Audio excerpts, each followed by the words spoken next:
Fear the Walking Dead Season 2, Episode 7, Shiva. Now, this episode surprised me at the ending. Like, I just finished it, and I had no idea this was going to be, like, the mid-season finale sort of deal, where, the promo is like, oh, the new episodes return in August, so that really surprised me. Wasn't expecting that at all. It seems really weird to me as well, because I'm assuming if this is, like, the mid-season, then we're only going to have 7 more episodes, so I was just surprised that they even split it up. I thought it was just going to keep going.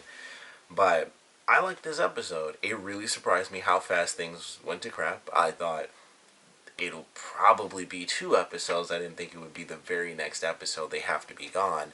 But they're about to get kicked out. So it's like, alright, seemingly, they're about to leave. So everything's done in this one episode. And then Nick actually kind of makes things work. He goes back to the boat and brings the guy in.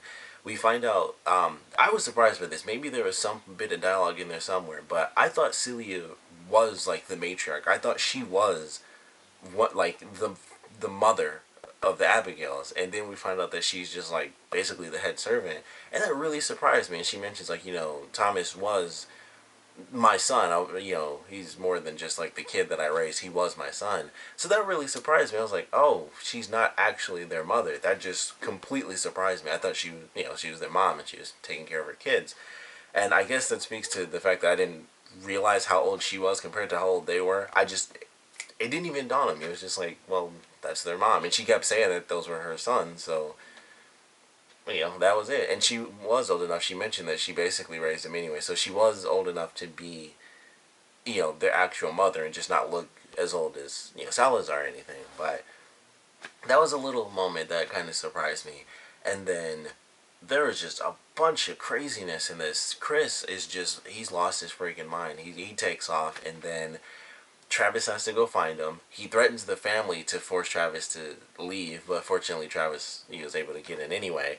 And they have their little scuffle, and he actually tries to kill his own dad. He tries to cut him with the knife, so he's like, I have to figure out how to deal with him, how to, like, get him in the right mindset and, help him understand he can't be freaking insane, and he, of course, can't be around anybody else.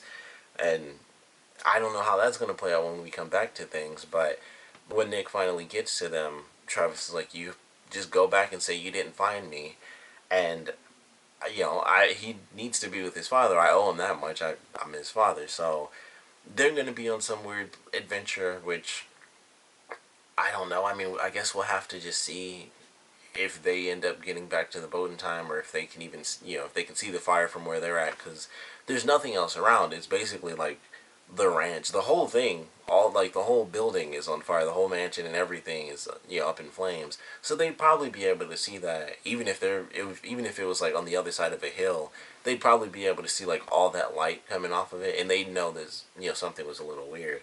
So they might end up making it to the ranch as everyone else is headed to the boat, outside of Nick, who decides, Celia was right, and that they just destroy everything, which they kind of did in this episode, and it was crazy. I mean, Madison is like, she's untrustworthy, we can't, deal with her, and she's got zombies and cages and crap, and she backs up and stuff. And I was thinking, when they went in there, I was like, I'd make sure not to be too close to her, and I'd back out too. I didn't think, close the gate and just leave her in there to die, but I was thinking she should probably back up, because they might do it where Celia tries to lock her in there, like she'll like grab her out of nowhere and like throw her to the ground and lock her in the cage. But instead, Madison just backs out slowly, and she just closes it and is like, I'd do anything for my kids, and she just walks away. And I'm assuming Celia died. We don't actually get to see it, but she has that moment after Madison leaves, and it's just like she kind of, her eyes start to water up a little bit. And then we have Salazar, who's like losing his mind, just like Nick. I mean, he's seeing his wife and everything. I thought for sure he was going to die at the end of the episode, which I'm not sure. I'm assuming, because, I always go with, in television, if there's no body, then they didn't die.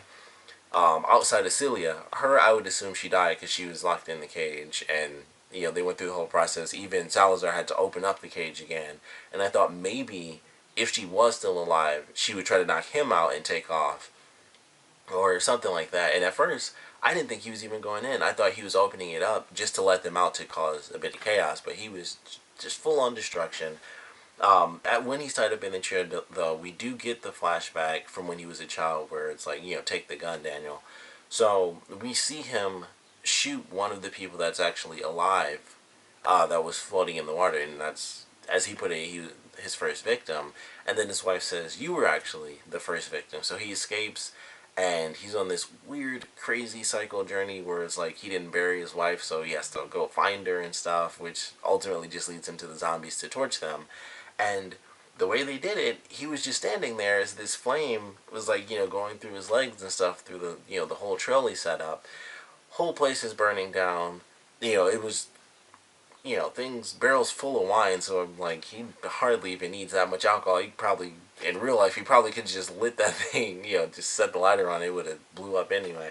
But he's just standing there, so who knows if he's actually gone. Like I said, I don't believe he is, because nobody know 100% fact that he's gone, so I'm sure he'll be somewhere losing his mind. I don't know if he'll actually be any better after feeling that he found his wife or something like that. I have no idea, but they destroyed this place, and everybody takes off at the end. So we have Strand, Alicia, Madison, and I totally can't remember Daniel's daughter's name, like, at all.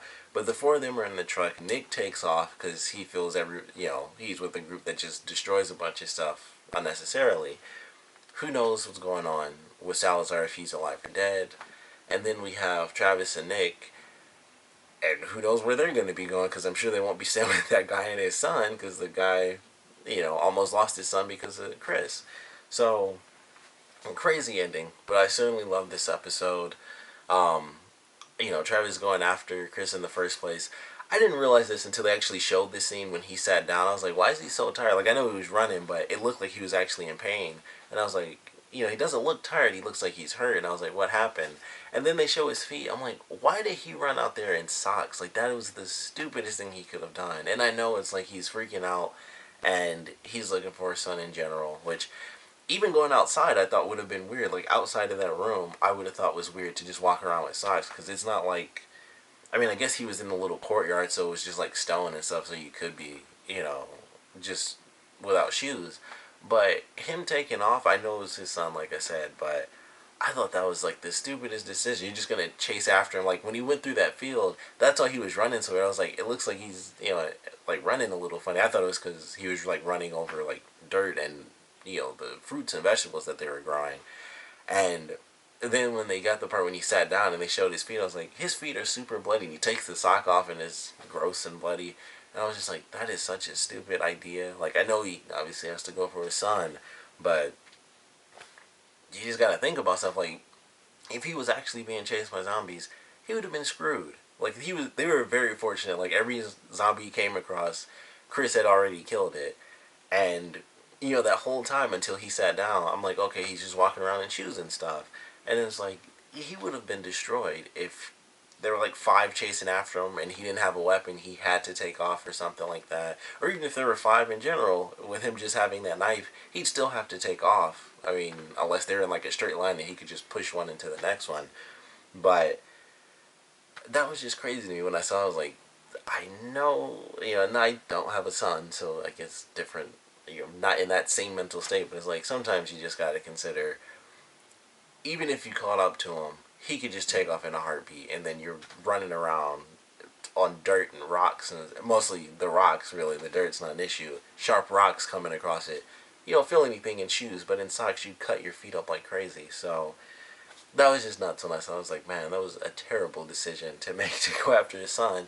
And then even after all of that, it was just chaos. He has to fight his son and help his son get back to normal, simply put. So I don't know where they're going to be going in the second half for this season, but I'm very excited. Sucks that it's going off. I'm really surprised. Like, everything's hitting its season finale, and then they decide to do like a mid-season finale for this. But we just got Preacher, which premiered after this, which I wish I remembered that, and so I have to watch that a little bit later in the weeks before I actually can review it. But apparently it's getting like crazy good reviews. Like, it's the best comic adaptation ever made, and stuff like that. So has me even more excited to watch it. I was already invested, but now I just can't wait to see it. But I love this episode. It was a great, crazy mid-season finale, which makes sense, that they would do that and it's such a crazy episode. But I don't know where they're going. But of course, I definitely want to know what you guys thought about this episode. So please comment below. Let me know your favorite parts, your least favorite parts. And with them kind of being split up in the way that they are, we have basically four people who, really half the group, pretty much. We have half the group in the truck going to the Abigail, so we know what's going to happen with them. At least immediately we do. They're going to get to the boat.